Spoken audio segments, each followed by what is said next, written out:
최근 음주운전 처벌이 강화됨에 따라 상습 음주운전자에 대해서는 징역형 이상의 실형이 선고되는 사례가 빈번한 만큼 상습 음주운전 선처를 위해서는 사건 초기부터 음주운전 변호사의 조력을 받아 대응하는 것이 좋겠습니다. 음주운전 경찰 조사를 받게 되었을 경우 상습성의 기준은 무엇인지, 선처받으려면 어떻게 대응해야 할지 궁금한 부분이 많으실 것인데요. 오늘은 상습 음주운전 혐의를 받는 경우에 있어 대응 방안에 관해 간략히 안내드리도록 하겠습니다. 상습 음주운전이라고 볼 수 있는 기준에 관해 알려드리겠습니다. 당연한 언급이겠으나 상습 음주운전 기준은 과거 음주운전 전력이 어느 정도인지를 기준으로 판단됩니다. 수사기관이나 법원 재판부는 음주운전자가 이전에 몇 번의 음주운전 전과를 갖고 있는지 그 빈도와 기간을 면밀히 보게 됩니다. 실무상 음주운전으로 형사처벌을 받은 전력이 5년 안에 2차례 이상이라면 충분히 상습 음주운전으로 판단되어 죄질이 더욱 무거워질 수 있습니다. 사실 어느 정도 빈도로 단기간 내에 몇 번이나 적발되어야 상습 운전이라고 단정할 수 있는 명확한 기준은 따로 없습니다. 다만 음주운전 3진, 4진 이상이거나 재범이라고 해도 음주운전으로 처음 처벌받은 지 얼마 지나지 않은 단기간 내에 재범한 상황이라면 충분히 가중처벌이 가능하기에 신중히 대응할 필요가 있습니다. 상습 음주운전 선처를 결정하는 3가지 요소에 관해 알려드리겠습니다. 개별 사안마다 선처 요소로 주장할 수 있는 양형자료는 다르겠지만 통상적으로 상습 음주운전 선처를 결정하는 주요 요인은 다음과 같습니다. 첫 번째는 진지한 반성 및 재범 방지 의지의 피력입니다. 음주운전 처벌 감형을 위해서는 진심으로 잘못을 인정하고 있고 재범 방지 의지가 있다는 점을 명확하게 드러내야 합니다. 단순히 반성하고 있으며 앞으로 다시는 음주운전을 안 하겠다고 감정적으로만 호소하는 것은 충분하지 않으며 구체적인 반성의 방법을 제시하는 것이 중요합니다.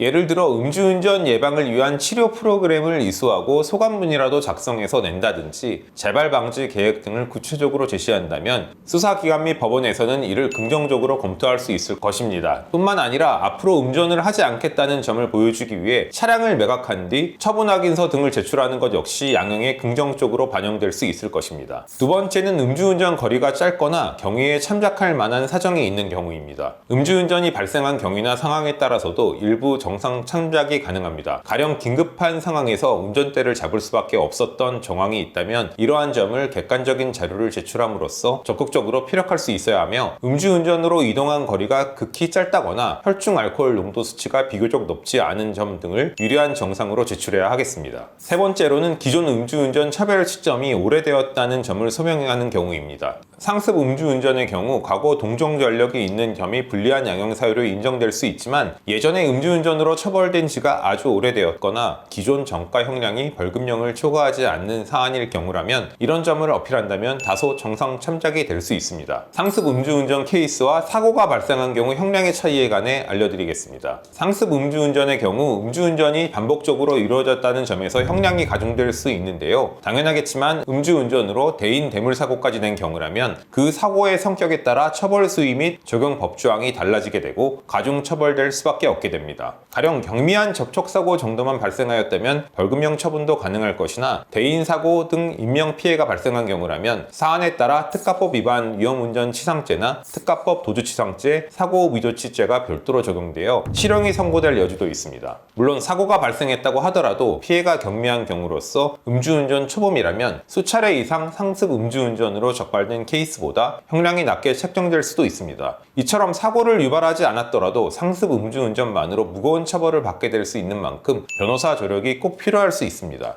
음주운전 이후 두려워서 블랙박스 삭제 등 증거인멸을 했다면 가중처벌될까요? 음주운전 사건에서 블랙박스는 중요한 증거자료 중 하나로 이를 임의로 제거한다거나 조작한다면 수사기관의 조사를 방해할 우려가 있으므로 충분히 가중처벌될 수 있는 요인으로 작용할 수 있습니다. 물론 블랙박스를 삭제하였다고 해서 반드시 가중처벌받는 것은 아니겠지만 이와 같은 증거를 삭제한 것은 곧 처벌을 피하기 위해 음주운전 사실이 드러날 수 있는 주요 증거를 없앤 것으로 판단되어 반성하지 않는다고 비춰질 수 있고, 그런 사실관계 내용이 경찰 피의자 신문조서에 남게 되고 수사보고서에도 적히게 된다면 결과적으로는 형량이 높아질 가능성이 높게 됩니다. 혐의를 인정함에도 변호사 선임이 필요한 이유에 관해 알려드리겠습니다. 음주운전 혐의를 인정하는 경우라도 변호사를 선임하는 것은 여러모로 도움이 될 수 있습니다. 앞서 말씀드린 것처럼 단순히 반성하고 있다, 죄송하다고 다시는 음주운전을 안 하겠다고 강조한다고 해서 선처가 보장되는 것은 아니기에 변호인 조력을 받아 경찰 조사에 가서 진술할 때부터 불리하게 조서가 작성되지 않도록 신경 쓰시기 쓰셔야 합니다. 더하여 객관적 영역 자료들을 준비해 수사기관 및 법원에 효과적으로 어필할 수 있도록 하기 위해서라도 변호인 도움을 받아야 합니다. 같은 음주운전 혐의라 하더라도 개개인이 제출하고 피력해야 할 서명 자료는 모두 다르기에 변호사 상담을 통해 본인의 사안에 알맞은 요소를 파악할 수 있어야 합니다. 음주운전 전문 변호사는 사건의 경위와 상황을 종합적으로 분석해 유리한 결과를 이끌어낼 수 있도록 법률 조력을 제공할 수 있습니다. 로펌 은우에서는 다양한 음주운전 사건에서 다수의 성공 사례를 보유하고 있으며 형량을 줄이는 전략과 음주운전 면허 구제에 관한 조언도 별도로 제공해 드리고 있습니다. 음주운전 사건에 연루되셨다면 로펌 은우와 빠른 법률 상담을 통해 최선의 해결책을 고민해 보시기 바랍니다.